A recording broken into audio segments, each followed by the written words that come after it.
All right, welcome to government. We are on Module 1, Lesson 1. We're going to continue what we started the other day in class, working on Module 1, Lesson 1, Philosophical Foundation Notebook. We're going to work on the Declaration of Independence analysis sheet. And then on Friday, when we meet briefly, I will give you a review material for the quiz. So there's 3 things that you have to get done this week. Remember, all assignments are going to be due on Monday. So for this week, this week's assignments will be due on Monday, the 14th. Okay, so you'll have Friday and Monday for whatever we don't complete in class for you to continue working. So last time we met, we were in Canvas and we opened up our notebook and we set up number 1 and 2, looking at the introduction page, Philosophical Foundation. So I'm going to jump over into Canvas. So if you don't have that open, go ahead and get it open. And I'm going to go to modules. So I'll quickly review just how to get to it. While you should be getting this open. Okay, so we have our overview page here, which gives us the outline of the lesson. We went over that yesterday. This notebook page right here, this is how you open the notebook, right? So you click on that, make a copy. Remember, when you have your notebook open, this is what it looks like, except mine is the key, so yours might not have all this writing, but this is what the notebook looks like. Remember, you rename it. Save it to your Google Drive. So that's where you create that government folder. And if you need specific instructions, you can go back and watch Tuesday's video. It's on that live session playback module page. Okay. Create a government folder, save it here. And then you want to make sure that you make it shareable. And that's clicking down here, anyone with the link. So those are the 3 things you want to make sure that you do. So yesterday we opened up our notebook and we worked on the first page of the lesson by clicking next. We found the supporting question, which is our overarching question for the lesson, which is what philosophical ideas informed the founding generation? Basically, what ideas from the past informed the founding fathers, informed those founding people who wrote the Declaration of Independence and structured our entire government, okay? We looked at the 5 major vocab words: civic virtue, common good, inalienable rights, natural rights, and state of nature, okay? We worked on... We put the supporting question here in number 1, and then we did the context clue here, and then definition in your own words, and we did that together. So give me a thumbs up that you are with me, this is open, and you're ready to go. If you weren't with us yesterday, then get this notebook open. You will need to go back and do 1 and 2 independently and stuff, and then we're going to continue with number 3 today. If you need more step-by-step instructions, remember that I so I recorded our lesson yesterday, and I told you every week you go to this lesson and recording page. And this is where you find the PowerPoint I'm using, the review sheets that I'm going to give you, the Kahoots game, and then also there's the recording from yesterday's class. They always freeze me on like a weird, like I look, it's never flattering, so it's always funny, like whatever it freezes on. So you can literally play it back. It connects to YouTube. It's stuff if you miss class. I know, it's seriously all the time. It's like the worst. I'm like, I look like I'm, losing it or something. It's never flattering. It's never flattering. It's never like, yeah. So feel free to make fun of me. It's totally fine. I just am like, oh, bother, but I got too much work to do. So I don't care. It's like, whatever. All right. So remember that anything you miss in class, or if you have to leave class early, or if you miss class, go back and these recordings are actually really great. And if you're a scholar too, you can watch those recordings. I will post them by the end of the day we have class. So Wednesday, Thursday, I'll post it on Wednesdays, and since it's the same class as Wednesday, Thursday, I'll just post 1 video, okay? Mondays and Fridays, I won't post videos because it's just small group. So it's just independent, coming. So normally there'll be 2 videos. There'll be the Tuesday intro video, and then there'll be that Wednesday, Thursday, longer lesson video, okay? And any documents that we use in class. And so that's a really nice thing. If you get behind or miss, then you have that. You can pause the video. People say I sound really funny in double time or triple time, I sound like a mouse and go like this. So, and stuff. So those are really good resources if you need something at a little bit slower pace, or if I move a little too fast, you can go back and watch that. If you don't need to go, if you are a scholar and you don't need the whole lesson, then you can kind of get to the part that you need. So it kind of works for all learning styles and levels. All right, let's get back to it. So we are going to pick up where we left off. So on the introduction page. Oh, come on. Okay, introduction page. There we go. All right. So we did the vocab, and we're going to go to the next page, which is then going to be the next part of our notebook. Okay.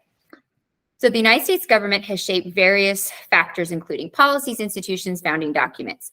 What or who influenced the creation of the federal government? All right. So we're going to look at Aristotle and we're going to answer some questions. He is an early Greek philosopher going all the way back to like 400 BCE. Okay. So 2,500 years ago, long, long time ago. Okay. And Plato, Aristotle, and where those first ideas of forming a democratic society or republic come from. It started with the Greeks, and then the Romans took it to the next level. So if you think back to world history or middle school history, we're going all the way back to that. Okay, the first ideas. From there, the British are going to form our first Western version of a republic, okay, a republic democracy where the people have a say. So it's not just a hierarchy, it's not just a monarchy, one person in charge by birthright telling everyone, where people actually start to have rights. After the British government, then it will be the United States, right, that takes the British government's idea of democracy and takes it even to the next level. So it starts with the Greeks, then the Romans, then the British, then us, then all of Western Europe and Canada, slowly but surely forming their examples or their versions of republics, democracies from our examples. So it's always kind of that concept of like, you don't reinvent the wheel, you take what somebody else did and you improve upon it. You like, oh, I like this, now I'm going to change that. And so that's what we're looking at today. What are the early influences that influence the founding documents of this country? All right, so let's look at our questions really quick on our notebook. Aristotle. So answer the following questions based on the content from the section on Aristotle. What is the difference between Aristotle and Plato? And why would Aristotle be critical of American regime of civil rights and liberties? Because certainly someone's version of freedom or natural rights 2,500 years ago is going to be very different from today. And let's be honest, imagine 200 years from now, think how much our country's changed in the last 200 years.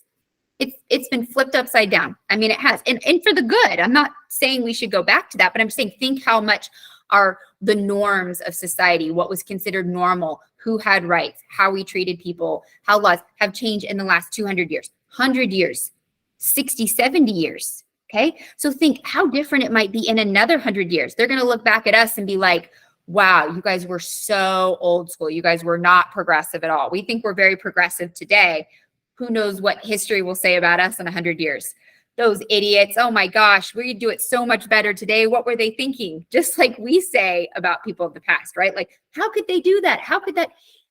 Progress is slow and people go with norms. So it takes a long time to change the norm of thinking, And 2,500 years ago, what Aristotle was saying was completely new. Nobody was talking like this. He sounded like a radical. Well, he was radical for the times, not today, but for the times. Okay, so let's take a look.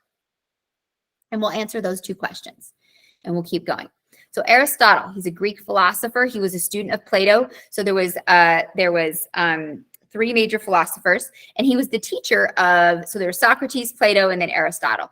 And he was going to be the teacher of Alexander the Great, who built the large Greek empire. And this is why we see Greek influence throughout the Middle East, okay, was during the Greek Empire. Along with Plato, Aristotle laid a foundation for Western intellectual traditions in several disciplines. These include politics. He's considered kind of the father of classic republicanism. Now, not saying like the Republican Party, but just like a republic, meaning a representative form of government.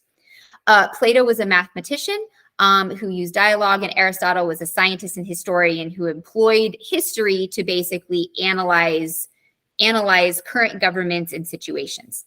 His approach was different than his teacher. He used observation to acquire things around the world. Okay, so let's take it the first question. What was the difference between Aristotle and Plato? So Aristotle was a scientist and he used observation. Plato was a mathematician who used dialogue and more factual or concrete evidence, acquired knowledge, which would be like, concrete evidence. Okay, so let me put this here in the chat for you. And go ahead and copy and paste that into part 3, number 1. The second question, why would Aristotle be critical of basically us today, okay, regimes of like civil rights movements and our versions of liberty? So basically, we're going to look at the next section. Why would he criticize us today? Because again, he's the founding theorist for this. So think how much it's changed in 2,500 years. He's certainly going to look at us and probably be like, whoa, you're radical, because he was considered a radical at the time. So think how much things have changed. So let's take a look at that really quick. Okay, political theory. Political liberty consists of ruling and being ruled in terms, and corresponding to that later thinking, what is called political liberty. Freedom, too, consists of both freedom of having a voice in the laws of the governed community and the characters and self-mastery to obey laws enacted by others. Civil liberty is the freedom to live as one likes. In corresponding roughly modern notion, negative liberty, freedom from or privacy in the broad sense. Aristotle warned that in extreme democracies in which the will of the people is superior to the law, there would be exaggerated views of false conceptions of liberty. Aristotle believed liberty was not universal. So we today believe liberty, which means freedom, is universal, meaning applying to all, right? He did not believe that, okay? So who was free during his times?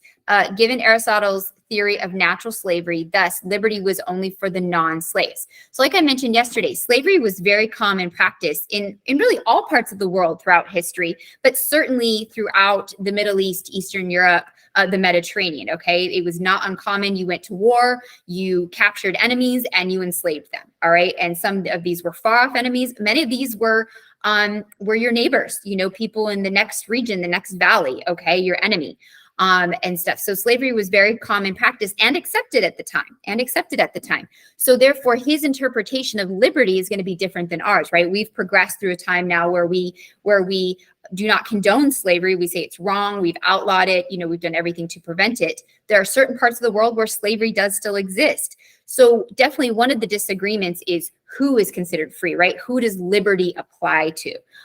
Second, liberty for Aristotle is not the goal of social political activity like education, property, political items. Political and civil liberty is a means to achieve ultimate goal of human life. So he had a different, our goal is the liberty to make our own choices, to make our own social and political choices, right? He saw the goal of liberty was to promote government, to promote education, to promote progress.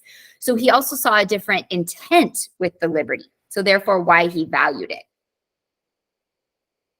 So let's take a look at the second question. Why would Aristotle be critical of us? So he believed that liberties were not universal. So who it applied to, okay? Only to those who were free in their status, aka non-slaves. He also believed that liberty was not the goal of social political activity. It was the right ultimately to push intellectual excellence and virtue. So he saw it as a means for progress, which differs from our view of civil liberties today. All right. So this is the second part of number 3. So these are both number 3, part 1 and part 2. Give me a thumbs up when you've copy and pasted that and you're good. Then we're going to do the checking for understanding. Okay, so at the end of each section, what you're going to notice, you don't want to skip these. These are really good. In each section, when you finish, a lot of them will have this checking for understanding. And it's literally, it's not a quiz you're graded on. It's something you can redo. It's like 1 or 2 questions, but here's why you want to do it, okay? Obviously, to make sure you understand the section, that's the first reason. But the second reason, and the reason you're really going to want to do it, is often these are questions that are in the test bank for the quiz. So doing this, you're getting a preview of possible questions that you'll have on the quiz. So there's like a test bank of like 30 questions, and then your quiz is 10. So you'll get random questions from that test bank of 30. These are from that test bank. So it's an opportunity to preview what questions you might get and make sure that you're getting them right. So which of the following did Aristotle use to seek knowledge? Okay, so omens sent by the gods, observation of natural phenomena, public debates of politicians, or the teachings of Plato? What do we think? Tell me in the chat or on mute. Natural phenomenon. All right, anybody else? Let's hear 1 or 2 more people chime in. I'll take majority rule and we'll select it. Or you could just do it and see if you get it right. What do we think? Anybody? Observation, national phenomena. Very good. Awesome. So again, these are really great just to make sure you got the concept. And this is, again, a preview of something that you might see on the quiz. So these are really great. You can always go back right before you take the quiz and do those. And it's a great way to review for the quiz. Or if you don't do well on your first attempt and you're going to second attempt, definitely make that part of your review. Okay. We're going to go to the next tab, says natural rights. Okay. Let's take a look in the notebook really quick at the natural rights section. So hopefully you're going to start to get the vibe. You literally just follow this as you go. All right. So I like to look at questions before I read a section so I kind of know what I'm looking for. All right. Answer the following questions based on the content in the section. Your responses should be 1 to 2 sentences, but they should be like full sentences. Okay. I don't want, 2, 3 words. You won't get credit for that. All right. You'll get very minimal credit. So responses in these sections should be a couple of sentences. All right. How did natural rights theory influence the English colonists in America? And then how did Thomas Hobbes and John Locke differ in their views of natural right? All right. So let's take a look. Natural rights. Okay, so natural rights, and then Thomas Hobbes and John Locke. So we're looking at how does the view of natural rights differ? Let me look at the wording again. So I just make sure. How did it influence, the English colonists in America? So before they became the United States, before they became the US government, when they were just colonists, they were British citizens who had immigrated to North America. How did it influence them? And then their push toward actually breaking away from Britain. All right. So natural rights refer to individual beings' entitlement according to their nature. So natural rights is just that. It's the idea that just in your natural state of just being human, you have the right to certain freedoms. Okay. Certain freedoms. Now, depending on the person or the theorist, there's going to be debates on what those natural rights are. So in the Declaration of Independence, they're going to claim that our natural rights are life, liberty, and pursuit of happiness. Okay. So that's the argument of what are those natural rights that just being born human you should have? Life, liberty, pursuit of happiness. Now we know originally that didn't actually mean everyone, right? Okay, it was for white men, right? Women were not included in this. Minority groups, people of color, slaves were not included in this. So over time, we've had to change laws to actually incorporate, right, that it means all people, despite race, gender, background, income class, things like that. So over time, even what the American colonists originally defined has been redefined over time. All right, so let's take a look here.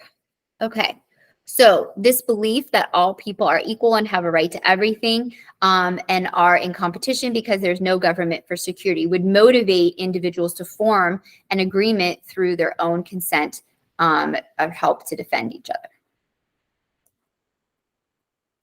So we're on part 4, number 4. Number 4, part 1.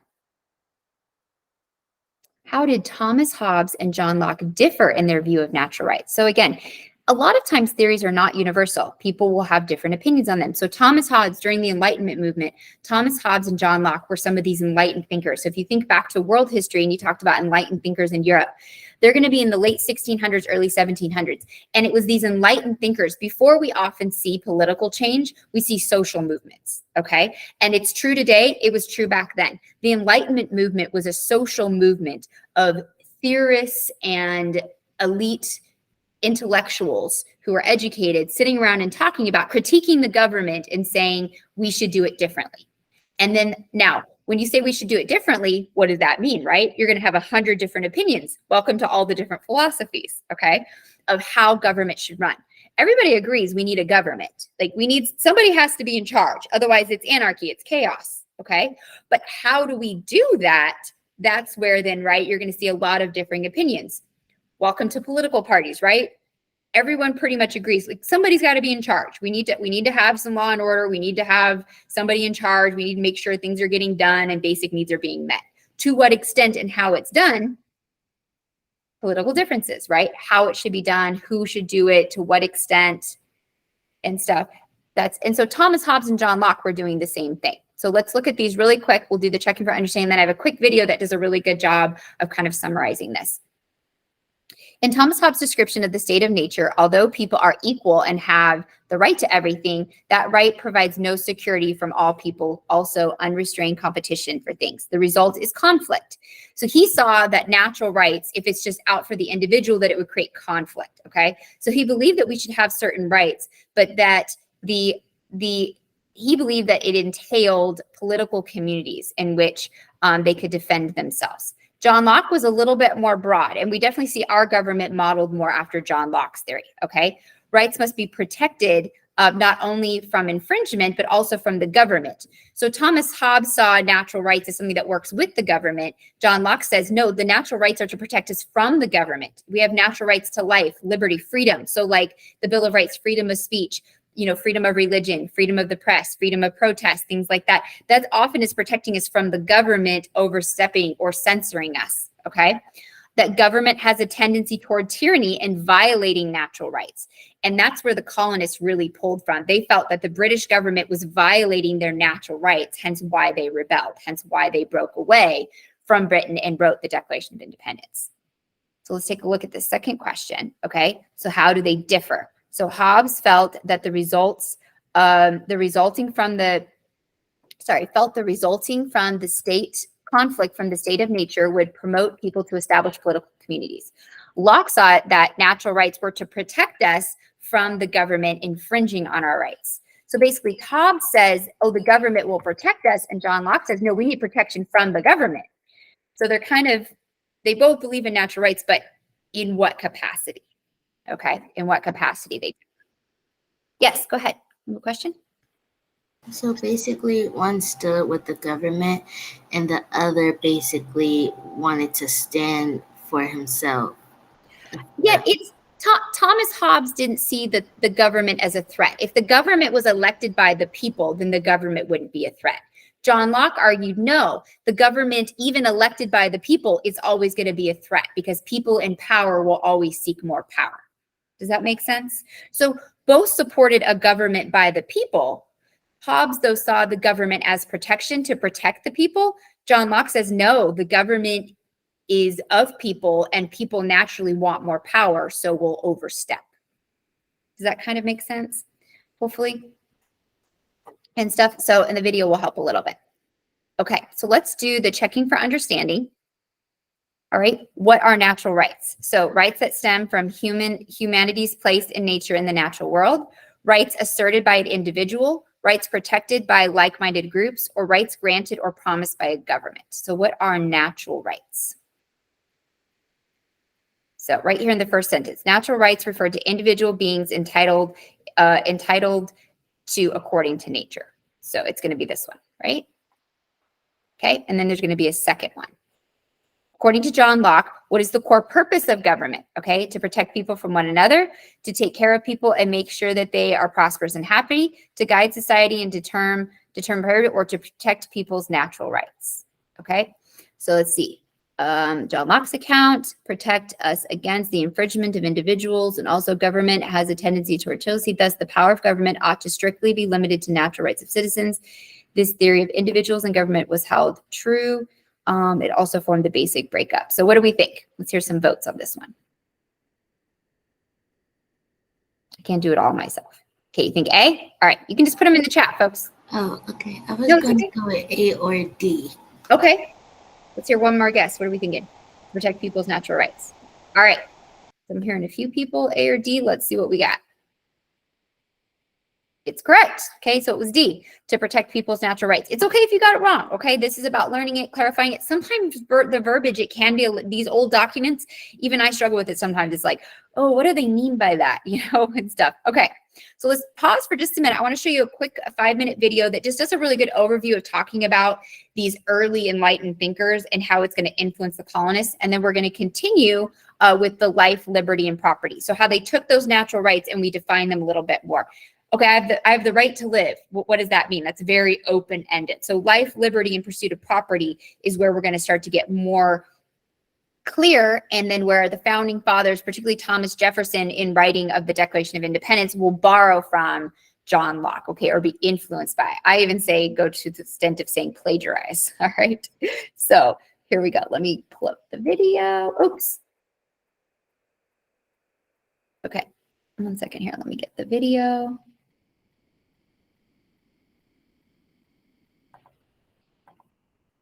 Okay. Here we go.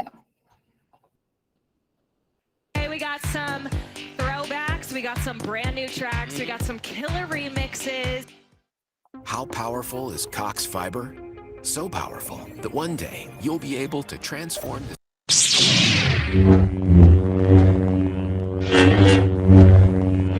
Let's talk about what happens after the American Revolution, where the 13 colonies, now a new nation called the United States, have to create a brand new government. And what a lot of people don't understand is that there was actually a government before our Constitution. It was called the Articles of Confederation. And to make a really long story short, the great fear that the founding fathers had was creating a government that was too powerful. We just got rid of a king. We have issues with authority. We have issues with taxes. We have an issue with freedom. So the first government that was created was actually very weak. And again, to make a long story short, essentially it's 13 independent nations tied together, and it caused a lot of problems. One of the biggest ones was Shays' Rebellion. So after a couple of years, they pretty much decided that this government's not going to function very well. We're not going to survive. So we need to get together and we need to come up with a new government. So in 1787 in Philadelphia, the Constitutional Convention is called together. And the idea is to create a brand new federal government. And out of these very heated, very intense debates, a lot of Enlightenment ideas are going to be thrown out. And again, we're talking about how ideas become things. So all these ideas that we have about government and freedom will finally find themselves into the Constitution in the form of how our government is arranged, and more importantly, in the Bill of Rights.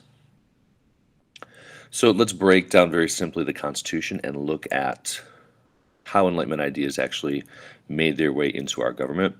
And the first part of the Constitution begins with the preamble. And the first couple of words are extremely important. You should all know the first three, we the people. But if you continue on, we the people of the United States, in order to form a more perfect union, to have a stable country, establish justice, freedom, and equality, ensure domestic tranquility, peace within that nation, provide for the common defense, to defend ourselves from problems and issues, promote the general welfare, to all be successful, and secure the blessings of liberty to ourselves and our posterity, so that liberty is a part of who we are and future generations. Do ordain and establish this Constitution for the United States of America. So we the people, and then you can kind of skip over all that other stuff, establish this Constitution for the United States. So the idea here is that the power to create the government comes from the people. And we can directly connect that back to John Locke's Enlightenment ideas of social contract. So the preamble and the Constitution are, in fact, a social contract. So what other ideas do we find in our government? Well, we create a federal government with three separate branches. We have the legislative branch, which creates the laws, the executive branch, which enforces the laws, and the judicial branch, which interprets those laws. So back in a monarchy, most of those powers would be held in the hands of the king. So the Enlightenment idea that we can connect this to, and the Enlightenment person, of course, is Montesquieu, whose idea of separation of powers gives us a government where the powers are divided amongst the three branches, each one with a specific job. But to make sure that things work well, he also believed in a system of checks and balances, that those three branches had to interact with each other, but also have power over one another. And you can follow all that in the chart here, and it's something you'll talk more about when you get into government class. So after the rewriting of the Constitution, there were some people who were afraid that there weren't enough laws specifically stated. So the creation of the Bill of Rights is very important. And it's the Bill of Rights, the first 10 amendments to the Constitution that list the rights that we have, the First Amendment being extremely important. It involves the freedom of speech, press, religion, assembly, and the right to petition our government. And we can kind of tie the First Amendment directly to the Enlightenment philosopher Voltaire. The Fourth Amendment, the protection from illegal search and seizures, meaning that the government or the police need a warrant in order to search your premises. The Fifth Amendment is a really, really important one in terms of testifying against yourself, protection from double jeopardy, the guarantee of due process, and of course the Sixth Amendment, the right to a speedy and public trial by jury, and all sorts of other things very important in terms of your legal rights. And the Eighth Amendment, no excessive bail, excessive fines, prison terms. So lots and lots and lots of the Bill of Rights involves your legal rights. And we can tie all those back to the Enlightenment philosopher Cesare Beccaria. His ideas will be prominent in the Bill of Rights. So if we look at our Enlightenment philosophers, there's really one more who didn't make the presentation, and that is Rousseau, and the idea of, because we have a democratic system, people are going to be able to elect their representatives. So Rousseau is also extremely important in terms of establishing the fact that the people will have a vote and a say-so in all of these things. So that's a quick look at how ideas became things, how the ideas of these Enlightenment philosophers actually became part of our government that we use every single day.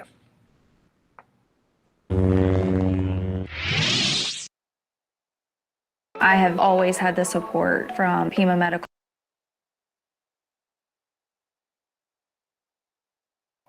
Okay, so he just does a quick overview of just kind of understanding that Enlightenment, there's a lot of different philosophies that are pulled. John Locke is probably the biggest influence of that. So let's jump back over into our notebook, all right? And we're gonna look at life, liberty, and property. So these become real staples in the Declaration of Independence, you know, the right to life, liberty, and we don't use the term property, we use the term pursuit of happiness. And we'll talk a little bit about that when we get to later in the period, when we get to our Declaration of Independence analysis worksheet. So we'll work on this for a little bit, and then we're gonna work on that and stuff, and why Thomas Jefferson changed, you know, took those words from John Locke and then changed property to pursuit of happiness. So we'll talk a little bit about that, all right?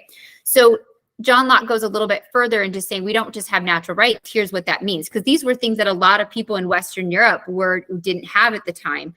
And stuff. So to life, it meant, you know, to pursue what you wanted, liberty, freedom. You know, that you shouldn't be boxed in. That just because your parents were something doesn't mean you shouldn't have the ability to pursue opportunity, education, different jobs, property. This was an elite status privilege. According to law, most of the time property was inherited. All right. So pretty much if you were born middle class or lower class, your chance of owning property didn't happen. You rented, you were a tenant. That was just how it was. And in fact, a lot of families would stay on the same tenant farm for generations. So it felt like they owned it, but at the end of the day, it was a part of a larger estate. They didn't actually physically own it. They were just renting it really, really long term and giving someone else the money and not having that opportunity. And that was built into laws in a lot of the Western and Eastern European countries, into their laws, okay? That had to be gifted or you had to be of nobility.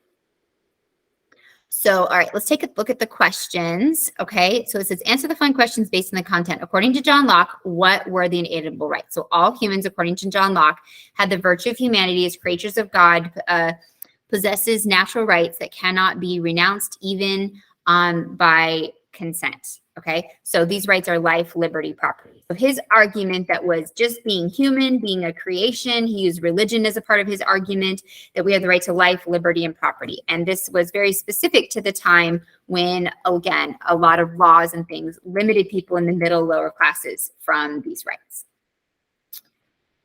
Second one, what is the moral law of nature? So it defines and limits our natural rights, prohibits waste and spoilage. So it doesn't mean we have the right to just do anything we want. There are limits on that. We have the right to life, we have the right to liberty, property, but that we also are limited by that, and that we shouldn't be, you know, destroying things, you know, spoilage, you know, trashing things. We need to take care of the resources we have. Okay, give me a thumbs up when you have that done. We're going to do the quiz in this section. I'm going to do the primary resource with you, and then we're going to jump over to the Declaration of Independence. Like I said, on some weeks we don't have an extra analysis. This week we do. So some weeks we'll be able to get the whole notebook done together. This week we'll be able to get about 3/4 of it done, 1 through 6 done. And then I'll briefly go over the last 2 sections. You'll do those on your own. And then I want to start the other assignment with you, just so that you have an idea of what you need to be doing, so that you're not just starting it from scratch, okay? And I think it's easier to finish things up when you get started with you than having to do something all on your own from scratch. So does that sound okay? Give me if that sounds all right. We're with me on that? Sounds good? All right, thumbs up works too. That's great too. All right, so, okay, let me go back over here. Okay, so let's do our checking for understanding. Okay, checking for understanding. So we're gonna start quiz. And again, these are great because these are questions that are from the test bank. So you are likely to see several, if not multiple, of these questions from the checking for understanding sections, okay? They don't go in for a grade, and you can redo them, so there's no harm in doing it. According to John Locke, what is the core purpose of government? To guide society and determine its priorities, to protect people's natural rights, to take care of people and make sure that they have prosperity and happiness, to protect people from one another. So I believe it's to protect people's natural rights. Yes. Okay. So it believes that the government's job is to protect our natural rights. So to make sure that we have the freedom to pursue what we want, that we aren't, that we can pursue education and opportunities, that if we are born in lower class, that we have the opportunity to move up, that we are not stuck into our birthplace situations, that we have free will, and stuff. So freedom to pursue happiness, whatever makes you happy. So if that's being an electrician or being a teacher or being a chef or being a scientist or anything in between, that you have the right to pursue that. You're responsible for yourself, but you have the right to pursue that. Okay. So we're going to go to next.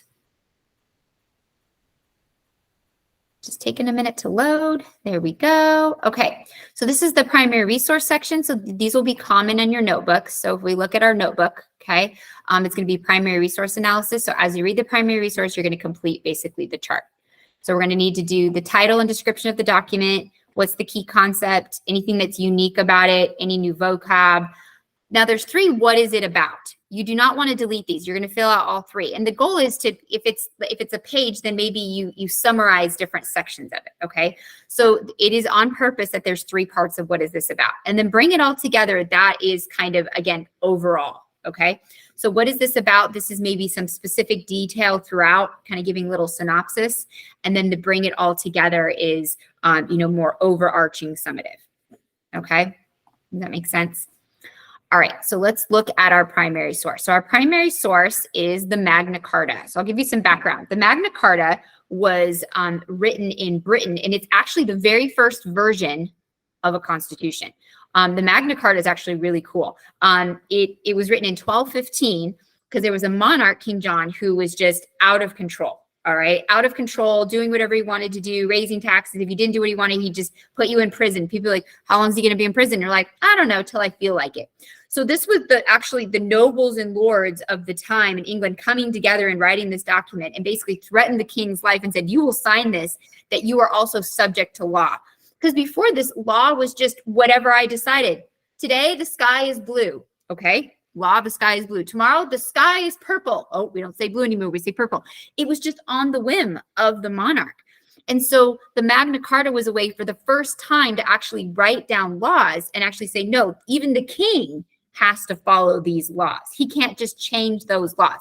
Agree upon them and they're here. You are a king, and yes, you make decisions, but within the boundaries of this document. So it's a really big deal for influencing our own constitution.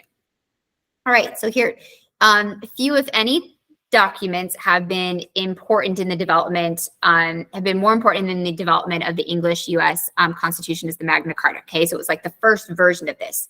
By show of face, English barons obtained King John's signature, and they obtained his signature by basically holding a knife to his throat and threatening to kill him. So not like he signed this willingly. The Magna Carta is divided up into 63 chapters, affirmed not only that the king was subject to law, but also that the law suspends or supersedes the king's whim. So that means that just like our president has a lot of power, but they still have to follow the law, right?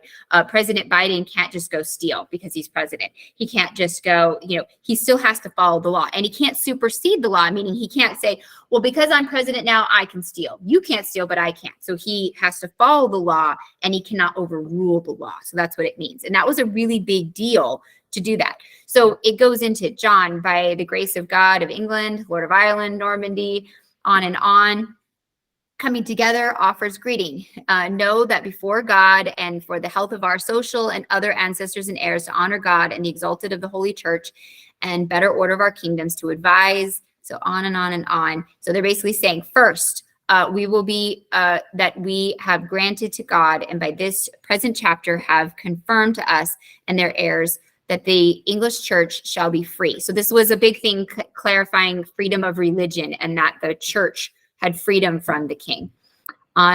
These are just excerpts, okay? No scutage or aid may be levied in our kingdom without general consent. So that means extra taxes. So the king can't just put extra taxes because he wants to pay for something. He has to have the agreement of the nobility in order to do that. The city of London shall enjoy all its ancient liberties and freedoms, so basically making it the capital city. And so each one goes through and gives different things, being really clear that this is law and the king can't change that. All right, so let's start to fill out our graph. So title, this is an excerpt from the Magna Carta, a document affirming that the king is subject to law and cannot supersede the law. So that's a really big deal. So this goes in the first part of the chart. Concept unit, okay? Philosophical foundation of America. So what we mean by that is that this is going to be a good influence or a huge influence to the founding fathers, okay? So the founding, the people writing our founding documents, whether it's the Declaration of Independence, the Articles of Confederation, or our Constitution, they looked at the Magna Carta and didn't copy it per se, but used it as a model and then improved upon it, okay? Because remember, they were British citizens before they rebelled. So they were used to living under this kind of constitution. And then they realized some of the issues with it because of their own issues with Britain and said, all right, we're going to take that and we're going to improve upon it. Okay, it says unique features. So it's 63 chapters. Each seems to limit the power of the king or curtail what the king can and cannot do. So new vocab, we see that, let me see, it's in number 12, scutage or aid. So that's, I don't know about you, I've never heard the word scutage, however you say it. Okay. And I'm going to move through this kind of quickly because I do want to spend more time on the Declaration of Independence assignment today. So normally I would have you read this and spend some time independently working on it, but I'm going to help you a little bit more today. I don't know that word either. I've never heard it either. It's a different word. Okay. So then what is this about? So it's kind of, taking some different sections. So the introduction specifically states that King John and affirms that the bishops and the lords stand before God and confirm the Church of England will be free from restraint placed by the king. So the king can't come in and rule over the church or dictate the lords. So again, you might be like, this has nothing to do with us. Well, of course, this was for the society at the time in 1215, which obviously looks 800 years ago, looks very different than we live today. But it was for a first time, you have to understand, someone who had absolute authority for the first time limiting their authority. And it starts small, and then over time it gets bigger and bigger, right? Where our Constitution limits the power of our government a ton, right? So each version gets more progressive. So this is just the first version of that. And it's groundbreaking. So for example, number 12, 17 places limits on the types and amount of aid that can be given. So basically what was happening was the king was doing ridiculous taxes out of nowhere and just taxing people. And if they didn't pay them, then they would be arrested. And the lords were like, hey, we got to bring this in here. We understand there's taxes, but this needs to be talked upon. This needs to be agreed upon. You can't just, I want to redecorate. Let's do a redecorate tax. Everybody's like, what? There needs to be some conversation here, this can't just be whatever you want. And thank goodness, right? Because here's what's interesting. Liberals and conservatives, disagree a lot on taxes, how much we should pay, how much money we should give to the government. But here's the thing. When it comes time to write the check for taxes, nobody likes doing it, all right? It's always depressing when you get your paycheck and you see how much was taken. If you haven't had a job yet, you'll see. Anybody have a job yet and you see it, you see how much taxes get taken out and you're like, so it's never fun when there's more taxes. I don't care what your political standings are. We want to keep as much of our money as we can because we earned it, right? And so it's hard to let that go. So anybody, you had to quit. Believe me, it's just, and it feels like the more you make, the more they take. And I see that philosophy to an extent, but it is depressing over the years. As you make more, you feel like you have less to show for it. It's hard. I feel like, people have opinion on taxes and I'm like, unless you have a job, you shouldn't have an opinion on taxes because it's, how much of your paycheck do you want to part with? And the reality is we have to part with some of it. So the question becomes how much, right? And that's where we have a lot of debate. So overall, what is this about? Okay, so here's let me get this in the last section and then we're gonna move on. Okay, so this document laid out the basic freedoms that free men of the land. So again, Magna Carta was not protecting women. It wasn't protecting slaves. It wasn't protecting minority groups. It was protecting white elite men in Britain back in the day. Okay, so again, it was a step, but there are many, many steps that had to happen. Like I said, it was the first version and this was 800 years ago. But it is groundbreaking because it's the first time somebody's standing up to a monarch and saying, you can't just do whatever you want. And then from there, right, it's built over time, and different people have improved upon it, and other countries, right, we've taken it and then made our own versions of it.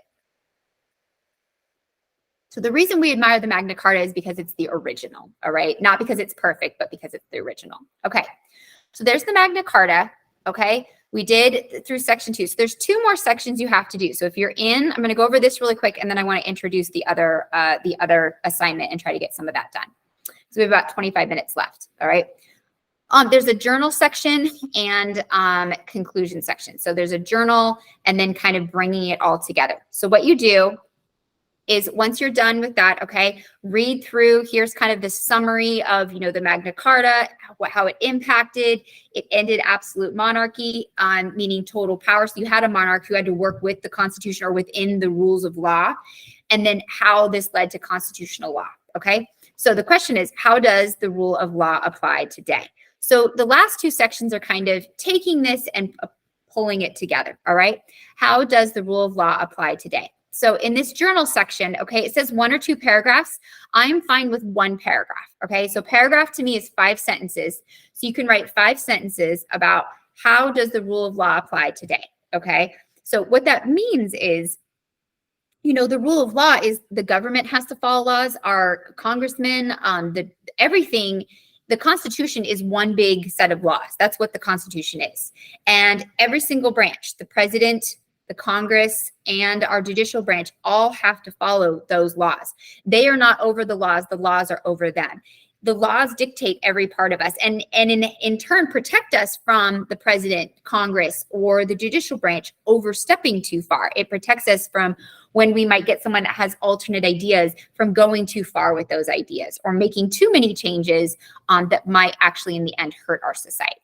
So 1 paragraph, okay, pulling it up there.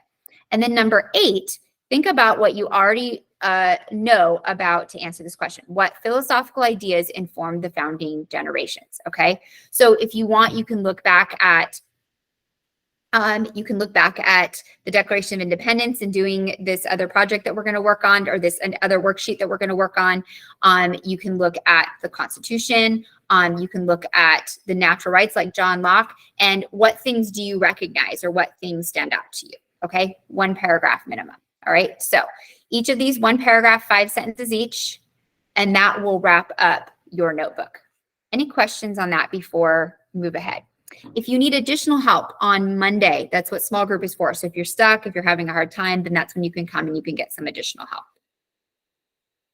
We're okay? Give me a thumbs up. We're doing okay? All right, so we did 1 through 6, so you just have to do 7 and 8. So go ahead, make sure this is saved on your Google Drive. And now we're gonna go, and then you're just gonna finish 7, 8, okay? Once you're done, let me show you really quick. So once you're done, then you're gonna go to the next page.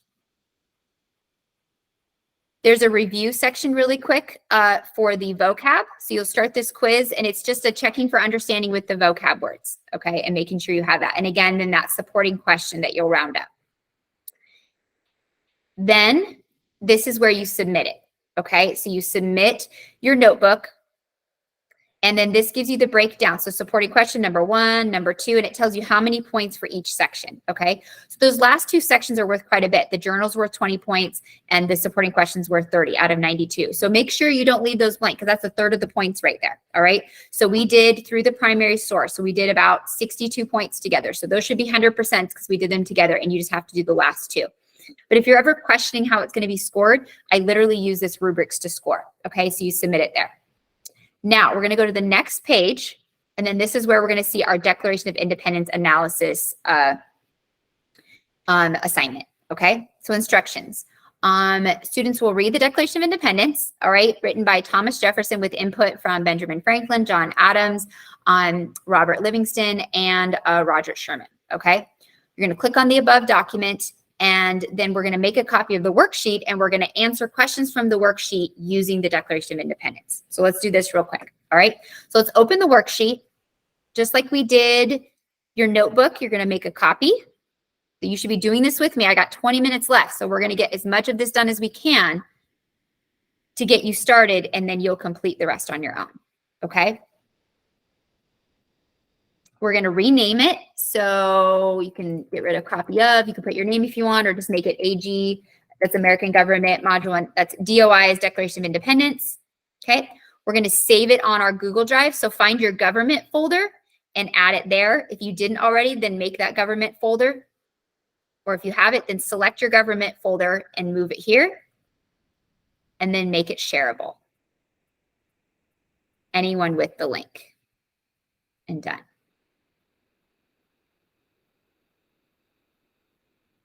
Give me a thumbs up when you have it open, saved, shareable.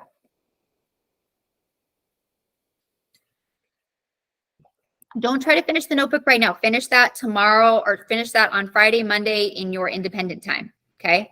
And stuff. Awesome.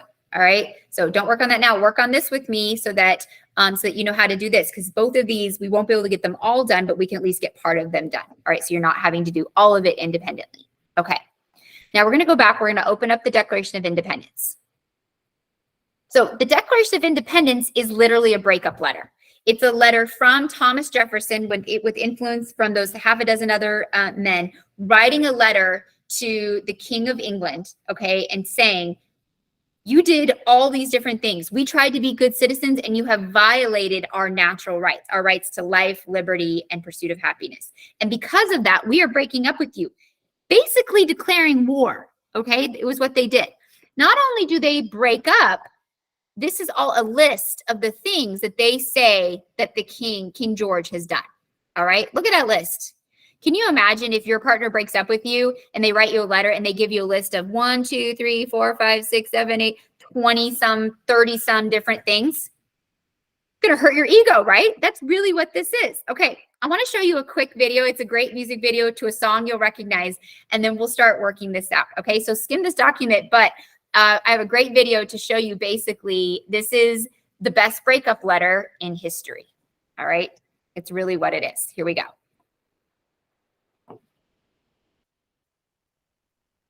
After this advertisement.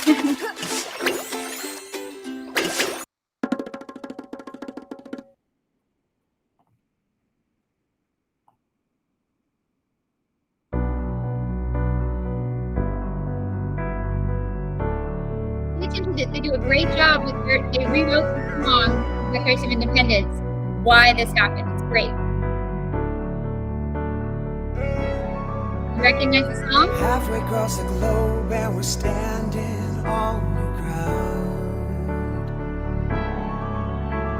Screaming across the waves, you can't hear the sound. There's no fair trials, no train, no liberties, no tea. We've colonized America, we won't stand for tyranny. Okay, and it's too late to apologize. It's too late. I said it's too late to apologize. It's too late.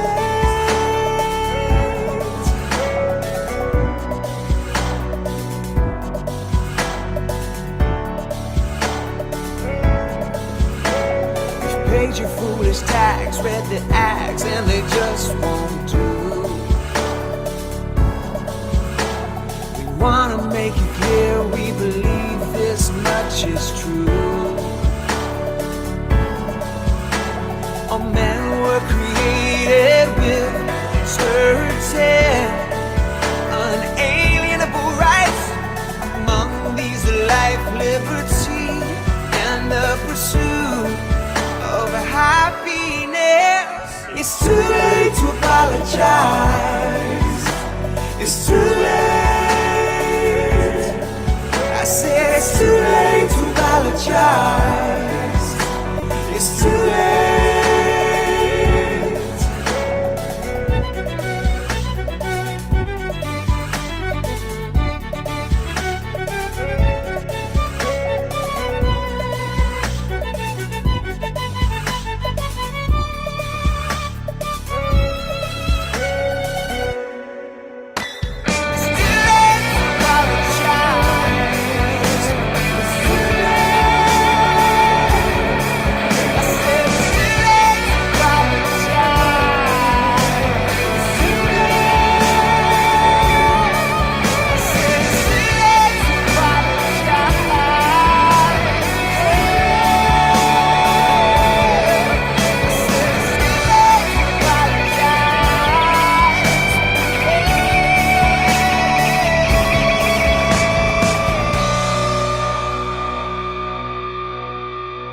halfway across the globe and we're standing on new ground.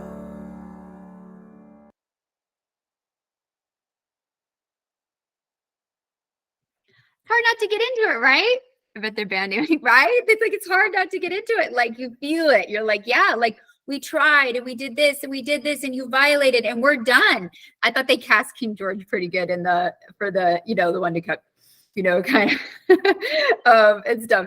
So it just gives you the feel of what the Declaration of Independence. It's a breakup letter. It's truly a breakup letter written 250 years ago with fancy words. All right, that's really what it is, to simplify it. So let's do as much as we can in the next few minutes and stuff, and at least get you started on your worksheet, okay? So what you're going to do is, using the Declaration of Independence, we're going to answer the questions then in the worksheet, all right? So you'll want to have the Declaration of Independence open, all right? Because obviously you're basing it on that document, and then it's going to ask you questions as you go through the document, all right? So let's take a look at the first question, all right? It says, purpose of declaration. As stated in the introductory paragraph, what is the purpose of the declaration? So when it becomes necessary for people to dissolve the political bands which have connected them with another, meaning government. And we see this, let's see, where did it go? In the course of human events, the separation of equal power. We hold these truths to be self-evident, created equal and inalienable rights, life, liberty. So it's stating it right here in this beginning paragraph. All right, so let me put it in the chat for you. All right, so do number 1. Oh, no, sorry, it didn't copy it. Wait, that's from the last one. Let me try that again. Let me try this again. It becomes necessary for people to dissolve the political bands. There we go. Sorry about that. All right. So what is the purpose? Well, when it becomes necessary to dissolve the bands, to break up. We were a part of Britain. We are no more. So we are officially declaring our freedom. We are officially declaring our freedom, that we are breaking away. It's like getting a divorce. It's like we are no longer, and we have to legally separate. It's not just we don't live together anymore, right? Like, if you're going to divorce, you have to legally go through that process, and it's painstaking. So this was that official, like, notice, summons. Okay. Number 2. 3 natural or inalienable rights. Identify the 3 natural or inalienable rights of individuals as stated in the Declaration of Independence and provide a visual impact. Insert a picture or clip. So I'll give you the 3, and then you need to find a visual for that. All right. So life, liberty, and pursuit of. So self-evident. Yes. Hamilton. Yes. It makes you want to go watch Hamilton, doesn't it? Yeah. I think it's on Disney, right? Disney Plus. Makes you want to go watch Hamilton, which is great. It's completely it is telling the story of this breaking away and the founding documents. That ties right into this. Okay. So for this part, life, liberty, and property, and then all you need to do is you can Google an image or a GIF or something and then just insert it for each one. Okay. So life, living your life, liberty, freedom, pursuit of happiness, put something in there that makes you happy. So is that education? Is that pursuing a hobby? Is that something that you wish to do? Is it making money? Like what that means to you. Okay. So it's totally you can interpret that how you want. So it doesn't have to be these images. All right. So for number 2, so you'll need to complete or finish number 2 on your own. I'm just going to keep going because we only have 10 minutes. Otherwise I would give you time, but today we're trying to get through quite a bit. Sound okay? Thumbs up. We're doing okay.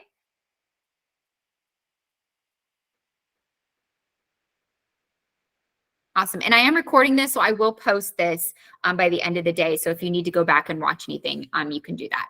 Okay. All right. Let's go then to our next section, and let's see number 3. Unalienable rights of individuals. Explain the unalienable rights of individuals as stated in the Declaration. Do you think these rights are upheld today? Give a specific example to support your answer. So again, you don't have to use this. This is just the one that I wrote, okay? The rights are life, liberty, and pursuit of happiness. So those are the rights. And in fact, if you look in the Declaration of Independence, right? Let's see. Self-evident. Okay, life, liberty, and pursuit of happiness right here. Okay, so those are the unalienable rights. Now, John Locke said life, liberty, and pursuit of property. Now, the reason Thomas Jefferson, let's talk about that. Why did Thomas Jefferson change property to happiness? That's because if you have in your founding document that everyone gets property, then what does everybody get? Somebody type it or unmute. What do you get? If I stated in my founding document, my law, you get property, then what do you get? You get land? Yes. Yeah. Not just freedom, land. So it means every single person that is born into this country or as a citizen becomes a citizen would get property. So he had to change it. Did anybody see why that could be a problem? Start to run out of property. Do you know what I mean? Like, you know, that's great at first, but what happens when your population gets big? No, it's a pursuit of, exactly. Like, okay, so I know you had 10 by 10, now you're 9 by 9, like your square keeps shrinking. You're like, I can't even lay down anymore. You know, it's so they had to change it to something that was more figurative than tangible, right? You have the right to buy property, but I can't guarantee you'll have it. Do you see what I mean? So you have the option to get property. So pursuit of happiness is what makes you happy. Is that a job? Is that your own business? Is that farming? Is that buying a property? Is it having a you know, like what does that mean? By being so specific, it was just too literally direct, like too literal. Okay. So it doesn't mean that you don't have the right to get property. It's just that if it's a right, that means I don't have to purchase it. Just by breathing, I get property. And they're like, maybe you got to be a little bit, you know, you got to earn it a little bit or buy it, or, you know, a little bit more needs to go into that. All right, let's look at number 3 here. So not only are they found in the Bill of Rights, but continual interpretations of these rights by legislation and courts. So they keep going back to these constantly. The creation of the amendments to grant more freedoms, the 13th to end slavery, 15th, 19th, 26th, granting voting rights to all citizens. So, you know, despite background, orientation, gender, race, anything like that. So at first, obviously, these rights were not fully followed the way that we follow them today. But the good thing about declaring those rights is we've been able then to go back through the court systems to expand and redefine what that means. So originally, the people who had rights, let me put this, cut off part of it. Let me I'll get that last sentence again, okay? So you can copy and paste this into number 3. We should be able to at least get maybe one more done before we leave.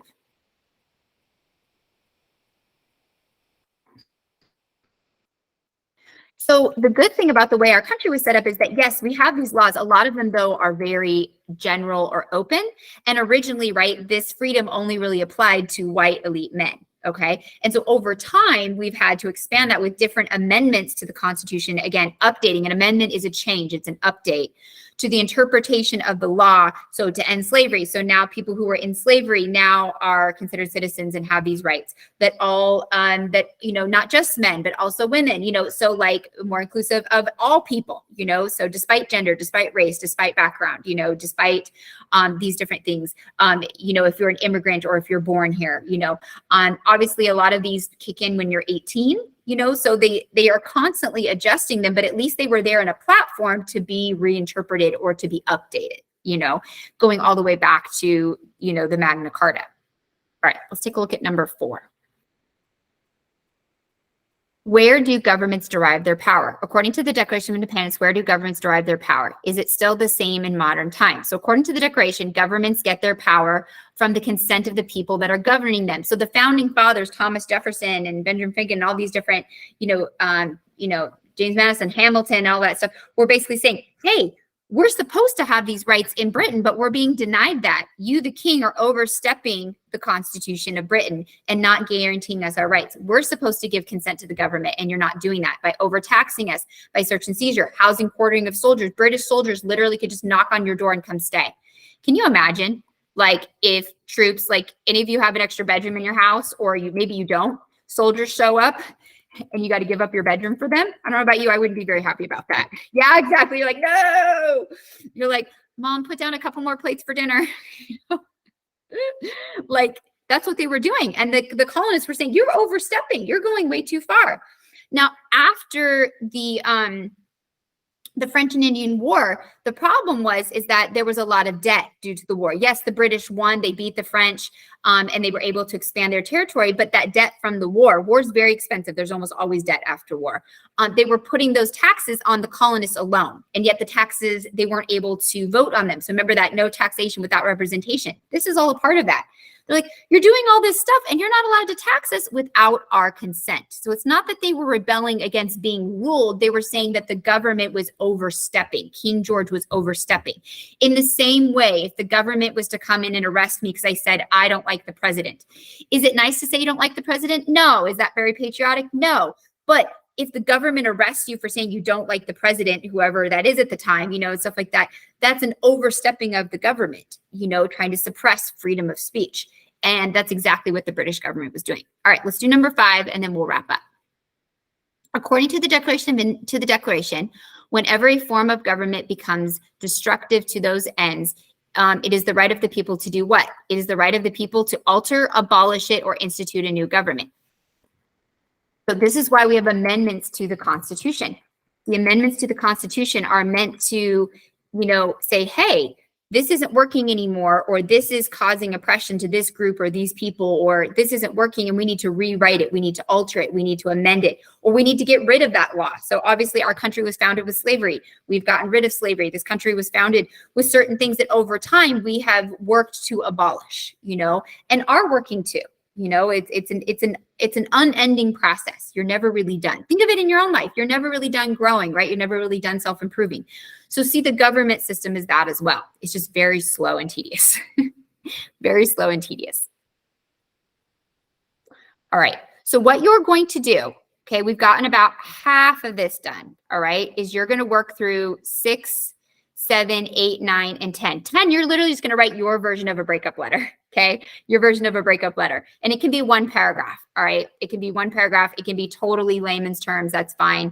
So number 6, according to the Declaration, the history of the present King of Great Britain is a history of what? So you're going to look for that. There's an excerpt in the second paragraph. What are 3 complaints? So you can find, this is all the list of complaints. So pull 3, okay, from that list. Legal protest, what does that mean? So according to Jefferson, like how did they protest? And you can find that in, I believe it is down here. Let me see, protest, redress, where did it go? Here it is, right here. Right here, this first paragraph after the list, we have petition for redress. So he gives the list of how they have petitioned, how they've tried to address the oppressions that they've been facing. So you can use that excerpt right there. Number 9, here, sorry. Okay, so the redress, number 8 is like right here. So it's at the end of that list, okay? And then number 9, in a final paragraph, the colonists declared themselves independent as free and independent states. They now have the power to do what? So, and you'll find that there in that last paragraph. Then you're going to write your version of a breakup letter, rewrite it and make it modern. Okay. 1 paragraph is fine, 5, 6 sentences, or you can make it longer. Okay. Make it dicey, get personal. All right. Make them bleed, make them feel it. All right. You're not being nice. You're saying, I'm mad. You can be straightforward. Yeah, you could be straightforward and stuff like that. But I'm just saying, make it modern. Yeah. Let's break up. But it needs to be a paragraph for the sake of showing that you've interpreted the document, right? Okay, so you're going to turn that in. So you're going to finish this part on your own, okay? You're going to analyze it. You're going to turn that in then here, okay? Here's the rubric so you can see how many points for each part. So if you want to break down, see that breakup letter is worth 10. It's worth 25%, so make sure you do a good job on that, okay? That's it for today. When we meet on Friday, then I'm going to take you through, I'll give you your review for the quiz and we'll do a quick Kahoots. All right. So don't take the quiz yet because I have a review sheet for you with notes that you're able to use then, and you can use it literally on the quiz. So it will help you a lot. Okay. I know it was a lot today. Hopefully this was really helpful and stuff. So hopefully this was helpful. Hopefully it helped doing stuff in class. If you have questions, we'll ask them more on Friday. And then obviously Monday, you can come for individual help. Have a wonderful day. I'll see you on Friday. All right. Great one. Bye. Thank you. Have a great day, everybody. I'll see you on Friday. So I won't see you tomorrow. I'll see you on Friday and we'll review for the quiz and then I'll let you go. So you're finishing the notebook and you're finishing this Declaration of Independence on half of it. Thank you. Have a great day. Any quick questions? I know I did a lot today. I will post this recording. So if you want to go back and look at anything, you can do that.